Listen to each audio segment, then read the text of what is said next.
En cuestiones de salud muchas veces nos dejamos llevar por consejos de conocidos o habladurías. Lo mejor, ya saben, como siempre les decimos, es hacer caso a los profesionales, a los médicos. Precisamente de eso vamos a hablar hoy en nuestra sección Cita Previa, refiriéndonos a la ortodoncia desde esta clínica, Prieto y Serrano.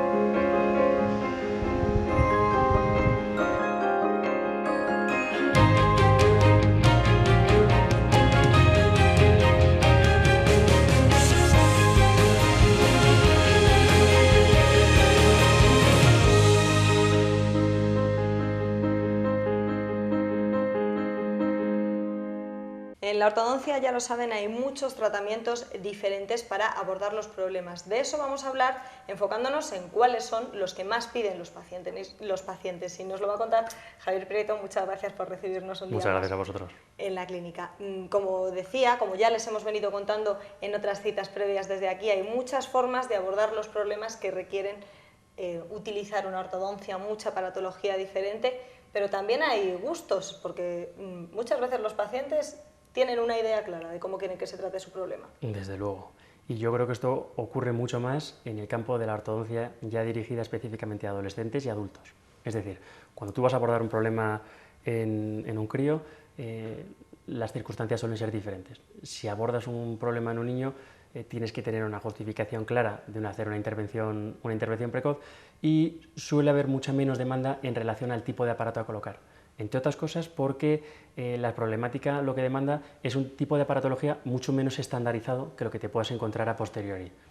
El proceso de estandarización que te encuentras después, cuando ya han salido todos los dientes definitivos, que es lo que ocurre con adolescentes y adultos, es muchísimo mayor. Ahí ya sí tienes una amplia gama de aparatología con la que puedes tratar, y ahí sí que hay una demanda muy concreta de una serie de servicios concretos. En particular, yo lo que me he encontrado en la actualidad, que lo que me estoy encontrando en una mayor demanda, es aparatología en la medida de lo posible, lo más estética posible, y si es posible, transparente, y si fuera posible, invisible. Y en ese sentido, para mí, lo más demandado en la actualidad es el tratamiento con alineadores transparentes, un tratamiento con Invisalign. Es posible, sí que hay un tratamiento lo más invisible posible, en realidad. Sí que hay posibilidades. A ver, un tratamiento absoluto y completamente imposible, en mi experiencia, yo no lo he encontrado. Es decir, quizás lo más invisible que te puedes encontrar es la ortodoncia que va por dentro de los dientes, que es lo que se denomina ortodoncia lingual, pero en muchas ocasiones en la ortodoncia lingual necesitas poner apoyos por vestibular, necesitas poner por apoyos por fuera que terminan viéndose.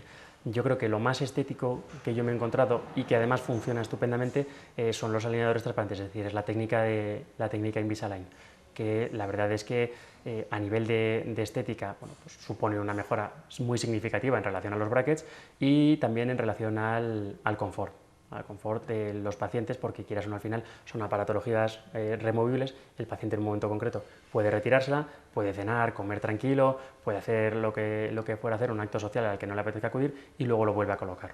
Así que el paciente demanda estética por un lado y comodidad por otro, sin olvidarnos del requisito esencial, que es que solucione ese problema. Efectivamente.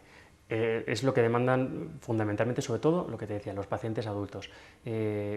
Estética y la máxima comodidad posible, sin perder la eficiencia, pero muchas veces somos nosotros como ortodoncistas los que tenemos que abogar por esa parte. Es decir, el paciente muchas veces quiere, oye, que no se vea o que me sea lo más cómodo posible, y muchas veces no tiene en cuenta el resto de elementos.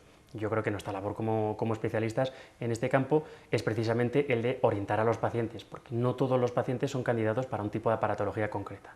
Entonces, oye, desde luego tú puedes poner los aparatos, pero nosotros como profesionales, nuestro objetivo es solucionar unos problemas concretos a nivel estético y a nivel funcional, y yo creo que lo ideal es escoger el camino que mejor se adapte al paciente para la consecución de los objetivos. En esto, Javier, de la ortodoncia, tenemos muchas ideas preconcebidas en ese sentido. ¿Llegan los pacientes demandando un tratamiento concreto porque quizá hayan oído que a alguien le ha funcionado bien? Sin duda. Yo creo que esto es algo que afecta a muchos campos, no solo de la odontología, sino también de la propia medicina. Es inevitable, y hay veces que te encuentras situaciones realmente simpáticas, de algunas consideraciones en relación a aparatos concretos o a una problemática concreta, por habladurías o por una investigación que pueda haberse realizado a nivel de internet. Es decir, que en ese sentido la ortodoncia, pues desde luego no se libra de eso. Bueno, entre las cosas más comunes que puedan encontrarse en ese sentido, Quizás en relación a los brackets o en relación a las posibles molestias derivadas de la colocación de la aparatología, que hay veces que algún paciente puede llegar asustado pensando, me han dicho que esto es terrible y que me va a dar muchísima guerra, que la colocación, y en realidad la colocación de la aparatología, o al menos en mis manos, es una cosa extraordinariamente sencilla. Es decir, a veces tenemos pacientes incluso que han llegado a dormirse en el sillón, es decir, no existe complejidad a ese respecto. Y por ponerte un ejemplo, pero sí que es verdad que hay muchos ejemplos, muchas cosas. Entiendo que será difícil luchar precisamente con esto, con alguien que viene con una idea muy concreta de qué quiere ponerse, qué tratamiento necesita, y ahí está la labor del profesional de aconsejarle y de convencerle de qué es lo más apropiado. Sin duda, eso yo creo que es una de las labores más arduas. Es decir, cuando alguien acude con una idea preconcebida y digamos que no se pone en tus manos, porque al final la relación odontólogo-paciente o médico-paciente tiene que ser una relación que esté basada en la confianza. Entonces, nosotros como profesionales de la salud, pues obviamente lo que buscamos es lo mejor para nuestros pacientes. ¿Qué es lo que ocurre? Que al ser un servicio que conlleva, obviamente, una parte estética, muchas veces tienes que procurar equilibrar en una balanza las demandas estéticas con las necesidades funcionales del caso. Y ahí es donde pueden surgir más resistencias, porque a lo mejor un paciente quiere que se haga de una forma concreta, con una aparatología concreta que no está indicada para su caso. Entendemos que con los adultos, con los adolescentes, sea una problemática muy común el atender esos requisitos estéticos, pero ¿también encontráis condicionantes de este estilo con los niños?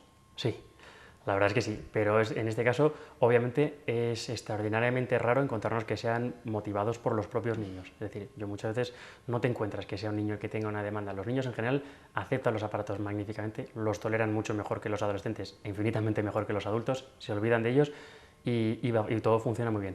Muchas veces las resistencias pueden llegar más por el lado de los padres, que a veces, oye, pues consideran que un tipo de aparato se ve demasiado o, bueno, pues a nivel, si tienes que utilizar algún tipo de aparatología extraoral que ha sido muy demonizada, pues en anuncios, en películas, etcétera, de entrada pueden no ser bien aceptados y bueno, eso, ahí como profesional te toca valorar las posibilidades que tienes a tu alcance y ver si es posible buscarte una vía alternativa para solucionar el problema o si tienes que plantarte y decirte, oye, mira, esta es la mejor solución para tu hijo. Un consejo en este sentido, Javier, que les podamos dar a los posibles pacientes que nos estén viendo, quizá esperar a ese diagnóstico médico. Yo creo que sí, yo creo que lo mejor es tener en cuenta que dentro de la jerarquía del abordaje, es decir, cuando un paciente acude por primera vez a una clínica, lo primero que tú haces un abordaje inicial del paciente. Echas un vistazo, le haces una anamnesis, recoges un poco una serie de datos acerca de su historial médico, etcétera, y con todo eso tú elaboras una lista de problemas, que es lo que llamamos el diagnóstico. Una serie de lista de problemas. Con todo eso elaboras 1, 2 o los que sean necesarios planes de tratamiento, cada uno con sus ventajas e inconvenientes. Después, secuenciamos los pasos en los que vamos a intervenir, secuenciamos los pasos de actuación a nivel del paciente y en último término, elegimos la mecánica para solucionar los problemas. ¿Qué es lo que ocurre? Que la presión desde el punto de vista social, que es la que arrastra a los pacientes, centra el foco de atención exclusivamente en el último eslabón de todos, que es la parte mecánica. Pues si son brackets, si es Invisalign, si es ortodoncia lingual, y está muy bien que sea así, pero lo que pasa es que dentro de la jerarquía lo más importante sigue siendo lo primero, que es lo que debiera mandar. Como dice el lema de esta clínica, la ortodoncia importa, importa también cómo se hace y la aparatología que elegimos. Por eso, desde aquí les invitamos a que si tienen cualquier duda, se acerquen hasta la clínica y le pregunten a Javier, que estará encantado de explicarles mejor todos los problemas que pueden encontrar en su boca y cómo abordarlos desde aquí, desde esta clínica, Prieto y Serrano.